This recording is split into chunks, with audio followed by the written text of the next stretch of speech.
Sa pag-reels natin o sa paggawa ng content dito sa Facebook, ang daming nabago sa atin. Kung dati hindi nga tayo makapag-selfie, aba ngayon nakakapag-voice over na at video sa harap ng camera. Kung dati ay nahihiya pa tayong i-post kung ang ulam natin ay tuyo, aba ngayon inaaraw-araw nang i-post. Kung dati ang alam lang nating lutuin ay piniritong itlog, ngayon meron na tayong sariling recipe. Naging friendly tayo lalo kasi lahat ng nagla-like sa ating mga post ay pinupuntahan agad natin ang kanilang account sabay comment sa mga reels. Samantalang dati, nakatambak ang mga friend request natin kasi nga namimili pa tayo ng ating i-accept.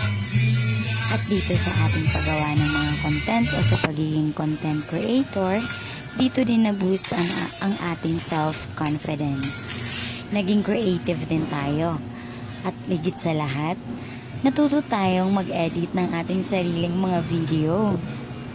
At nabuo din ang pag-asa na balang araw, magbubunga ang ating pagtsatsaga at kumita rin. Dahil aminin naman natin sa hindi, nandito tayo para kumita.